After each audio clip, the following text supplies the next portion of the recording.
ये 10 लक्षण भगवत प्राप्ति करने वाले उपासक के हृदय में जागृत हो जाते हैं। बहुत ध्यान से सुनना। ये 10 लक्षण जब प्रकट होने लगे तो जान लेना कि अब हमारा परम सौभाग्योदय होने जा रहा है। बस हम भगवत साक्षात्कार के नज़दीक हैं। जब तक इन 10 लक्षणों में कमी दिखाई दे तो संभालो इन 10 लक्षणों को अपने जीवन में पक्का। इन 10 का पूर्ण होना मतलब भगवत साक्षात्कार होना। धृति क्षमा दमोस्तेयम शौचमिंद्रिय निग्रह धीर विद्या सत्यमक्रोधो दशकम धर्म लक्षणम। धृति सबसे पहला है। धृति किसी भी प्रकार का संकट, अपमान, विपरीतता, प्रतिकूलता, दुख आ जाए, पर जो हमने भगवत प्राप्ति का लक्ष्य लिया है, चाहे गृहस्थ हो या विरक्त हो, भगवत प्राप्ति का लक्ष्य लिया है, अब वो नहीं छूट सकता, चाहे कुछ भी हो जाए। पहला लक्षण स्वीकृति इसीलिए कहा है। बहुत जोर की बात है। खुली वस्तु रखी है, बिगड़ी जन्म अनेक की अब वहीं सुधरे आज हो ही राम। ये स्वीकृति बहुत बड़ी बात है। अपने लोग देहाभिमानी हैं तो क्रियाओं पर संतोष करते हैं, क्रियाओं पर विश्वास कर लेते हैं कि मैं ये कर रहा हूँ, इसके फलस्वरूप ऐसा मिलेगा। लेकिन उस सब करने का फल होता है होना, और वो सत्संग से प्राप्त हो जाता है एक क्षण में। इसीलिए स्वर्ग सुख, मोक्ष सुख, मर्त लोक के सुख की बात क्या, सत्संग के समान नहीं रखा गया। तात स्वर्ग अपवर्ग सुख धरी तुला एक अंग, तूलन ताहि सकल मिल जो सुख लव सत्संग। स्वीकृति बहुत जोर की बात है। पहला है धृति। धृति माने किसी भी प्रकार का कोई भी अपमान, तिरस्कार, निंदा, परिस्थिति, विपरीतता आपके मार्ग में आवे पर आपकी स्वीकृति पे अंतर नहीं होना चाहिए। इसे धृति कहते हैं।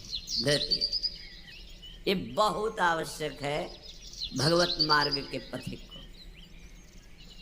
जो स्वीकृति की हुई है उस पे कोई विक्षेप नहीं पड़ना चाहिए। जो होना सो हो जाए, स्वीकृति नहीं बदलनी चाहिए।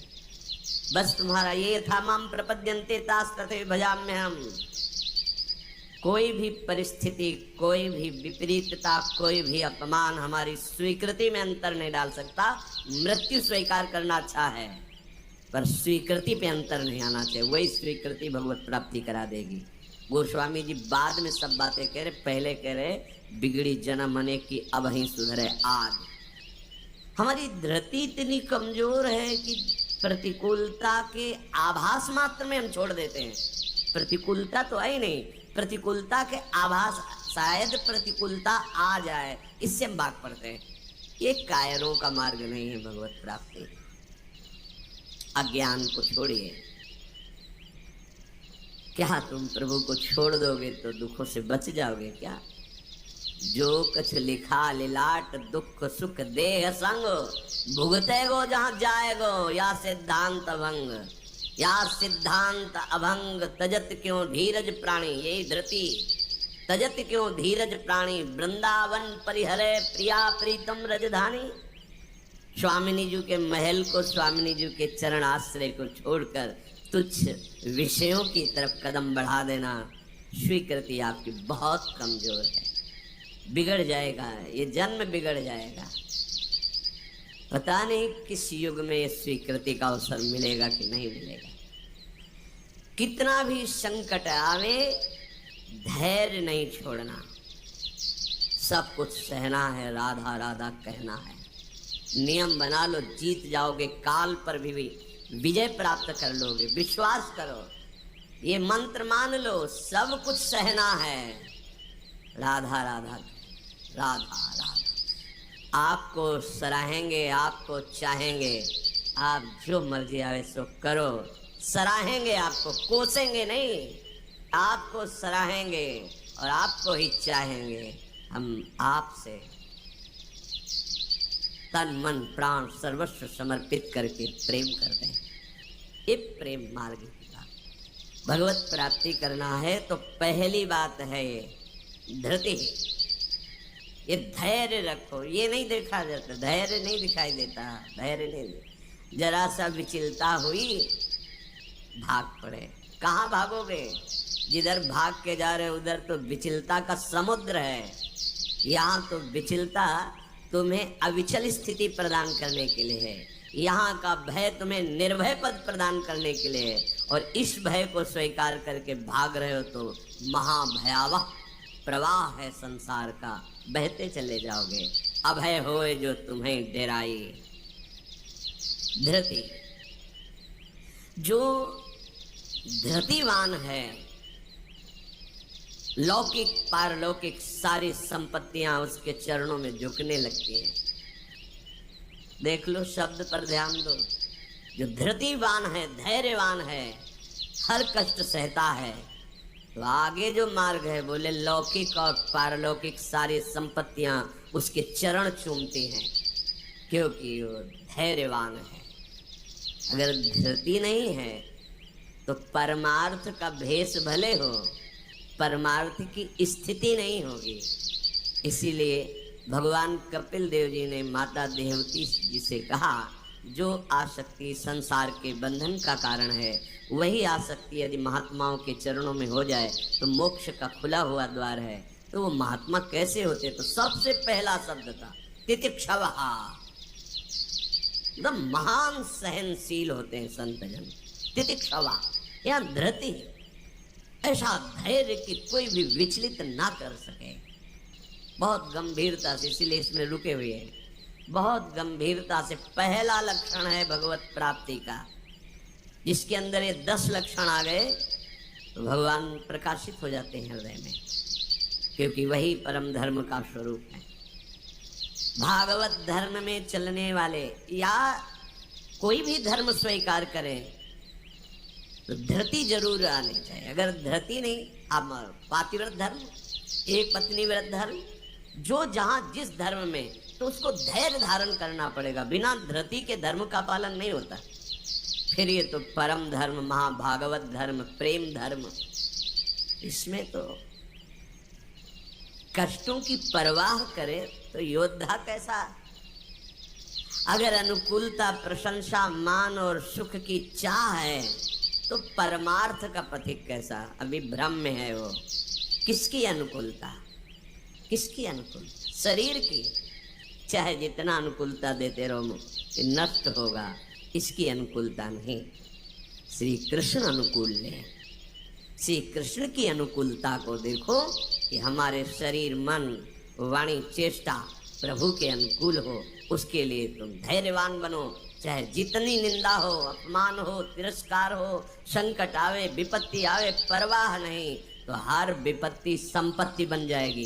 देख लेना, लिखा है कि जो धैर्यवान होकर परमार्थ में चलता है तो लौकिक और पारलौकिक सिद्धियां और सफलता उसके चरणों में आ जाती है। श्री राधा किंकरीणाम लुठति चरणयो रद्भुता सिद्धि कोटि। करोड़ों प्रकार के वैभव सिद्धियां उसके चरण दास्ता में आ जाती है, हाथ जोड़े खड़ी रहती है जब सेवा की आज्ञा हो। दूसरी बात, दूसरा लक्षण है क्षमा।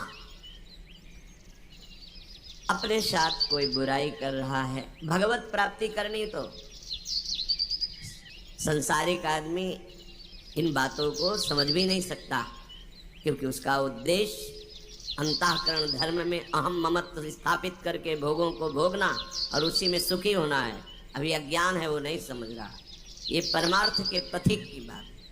क्षमा, ये इसलिए बोला, वो सामने वाला हमको ऐसा बोलता है, हम चुप रहेंगे। कैसे चुप रह सकते हैं? सामने वाला कौन है? अगर तुम संसारी हो तो संसार है, और परमार्थिक हो तो तुम्हारा आराध्य देव है। तुम्हारी वही तत्व दृष्टि होनी चाहिए जिसकी प्राप्ति के लिए निकले हो। कब करोगे, किस जन्म में करोगे? अभी इसी क्षण से अभ्यास शुरू करो। क्षमा, अपने साथ बुराई करने वाले को दंड देने या दिलाने की पूरी शक्ति होने पर भी, दंड देने या दिलाने की आज्ञा करते ही विध्वंस मच जाएगा। ऐसा होने पर भी ना तो शरीर से दंड दे, ना वचन से दंड दे, ना किसी से प्रेरित करके दंड। हम तो नहीं करेंगे, पर तुम देखो, तुम हमारे शिष्य हो, हम तो सह गए, तुम्हें नहीं सहना चाहिए, जाओ। तो बात एक ही हो गई, बात एक ही हो गई। आप उसको दंड देना चाहते हैं तो आपके अंदर क्षमा बल नहीं है। करत जे अनसहन निंदक तिनहु पे अनुग्रह। ना इस लोक में तुम्हें दंड मिलेगा और ना परलोक में दंड मिलेगा। मेरे अपमान, मेरे निरादर, मेरी निंदा, मेरे तिरस्कार का तुम्हें कहीं दंड ना मिले। तुम्हारी बुद्धि शुद्ध हो, स्वस्थ रहो और भगवान प्रसन्न हो। ये है परमार्थ के पथिक का हृदय। विचार करो, जो अनसहन करके निंदा कर रहा है, अपमान कर रहा है, तिरस्कार कर रहा है, उसके लिए ठाकुर हरिदास जी के कोड़े पे कोड़े वो बरसा रहे निर्दयी और कह रहे हरि बोल कहता है। तब ऐसी पीड़ा में भी मुस्कुरा के कहते हैं भगवान बड़े कृपाल हैं, तुम्हारा मंगल करेंगे, क्योंकि तुमने भी कहा हरि बोल हरि बोल। तो ये 2 अक्षर हरि नाम तुम्हारी जिह्वा पे आया। अब मुझे विश्वास हो गया कि भगवान तुम्हारा मंगल कर दे। ये है महाभागवत की स्थिति। कितना भी अपमान,